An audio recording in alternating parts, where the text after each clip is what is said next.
A good game show is a well-oiled million-dollar machine, built to ensure both fun and fairness. But with tons of cash on the line, some contestants just can't resist the urge to find a way to beat or cheat the system and win big. Here are a few of the biggest game show cheaters in history, or at least the ones who were caught. Charles Ingram. Who Wants to Be a Millionaire really wants contestants to win, since it's just good TV to see a regular Joe get rich. Even with multiple lifelines available to contestants for especially difficult trivia questions, that just wasn't enough for disgraced Army Major Charles Ingram, who appeared on the British edition of the show in 2001.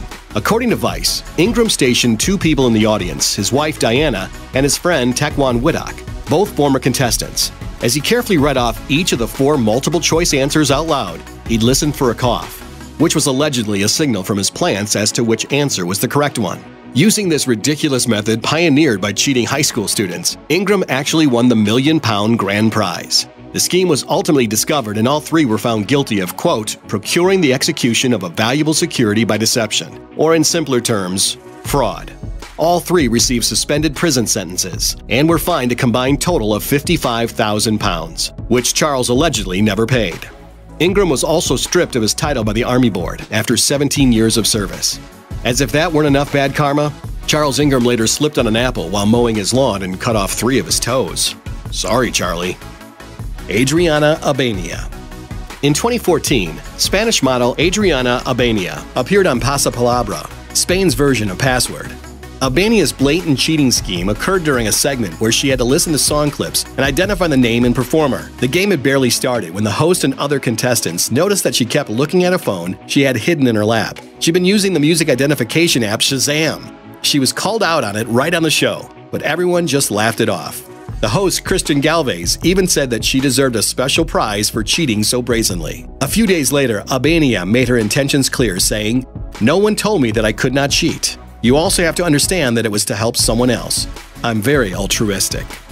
Khaled El-Katateny. Millionaire Hot Seat is an Australian spin-off of Who Wants to Be a Millionaire. And in 2014, a cocky 19-year-old law student named Khaled El-Katateny appeared on the show and racked up winnings of $100,000. Oh, where's the cellophane? Where's the cellophane? What's that? I want the cellophane. No, I only get that for $2.50, mate. You don't get the cellophane. After the show aired, he told the media that he cheated. Well, sort of. Saying, "I didn't play the game, I played the man." Huh? According to El-Katateny, he claimed to nail correct answers to the questions not through knowledge, but by watching the body language of host Eddie McGuire as he read off the multiple choice possibilities. Admitting, "If you look at it, you see me working Eddie McGuire. I'm reading every single subtle thing about his face." He also watched the studio audience behind McGuire to see which choice made their faces light up. In the end, El-Katateny got to keep his money because utilizing a poker strategy for a trivia game technically isn't against the rules. When asked about his plans for his winnings, El-Katateny simply said, quote, "I didn't win anything, I earned it." Terry Kniess. The Price is Right seems like a difficult game show to win because it involves guessing the, quote, actual retail price of items, which never seem to be anywhere near what you'd see in an actual retail store. So when Terry Kniess put in a bid of $23,743 during a showcase showdown in 2008 and hit the prize's retail price exactly, it defied all the odds. How'd he do it? Hasn't happened since 72 or 73, right in the nose. Esquire's profile of Kniess revealed his secrets. The man is an analytical genius. Kniess has been both an expert blackjack player and an award-winningly accurate meteorologist. I'm Terry Kniess. You may be better off sitting at home roasting your nuts on an open fire than going out on the roads tomorrow.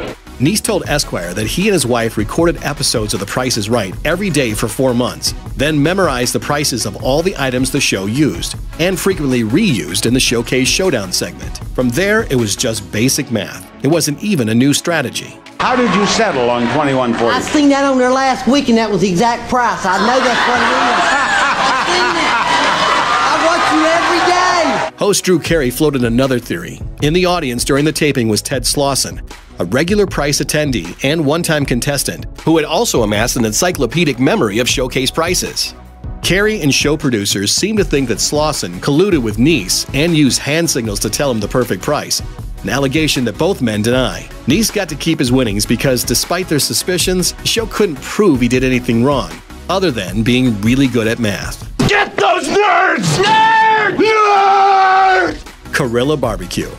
In 2011, the New York City-based food truck Korilla BBQ was eliminated from the Great Food Truck Race, a reality show competition in which hopeful street chefs compete for a grand prize of $50,000. The team with the lowest sales gets eliminated, hence Korilla's desperate, if not ill-conceived attempt at staying alive with some bogus profit. Unfortunately,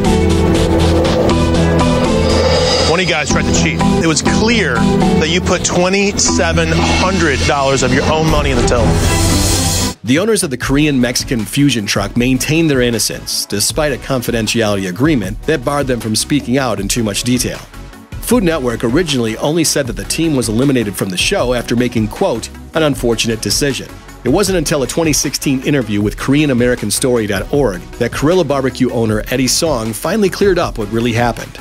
Apparently, the team decided to get creative when facing the challenge of not being able to sell meat while competing in Memphis. Song and his crew, quote, formed a little partnership with one of the top Memphis-style barbecue joints and ended up selling empty tortillas and sending the customers elsewhere to get free meat. Ultimately, they bent the rules and got busted. The 21 Gang. While most game show cheats are simply overeager rogue contestants, the scandal surrounding the 1956 game show 21 involved the show's producers and served as the basis for the 1994 movie Quiz Show. According to Charles Van Doren's New Yorker account of the scandal, producers Al Friedman, Jack Barry, and Dan Enright colluded with contestants Herb Stempel and Charles Van Doren in some carefully choreographed high-stakes game show drama. After around 6 weeks of coach winning for Stempel, the show saw a dip in ratings, possibly due to the unlikable nature of the quirky New York postal clerk. Enter Charles Van Doren, a handsome English professor from Columbia University and the son of a prominent poet. He was similarly coached, and after some staged episodes that ended in ties, Van Doren eventually overtook Stempel. Both contestants walked away with a bunch of cash and ratings were up. Win-win, right? Wrong. No one believed Stempel's claims about the plague of game show fixing until a notebook full of future quiz answers was found on the set of a completely different game show. Stempel testified to a grand jury, which eventually led to congressional hearings and an amendment to the Communications Act of 1934, making it officially illegal to fix quiz shows. It didn't much matter because the networks were so spooked that they abruptly canceled many of their primetime game shows anyway. We're looking for nuts now. We're looking for nuts. Nuts! Ah! Thanks for watching. Click the looper icon to subscribe to our YouTube channel. Plus, check out all this cool stuff we know you'll love too.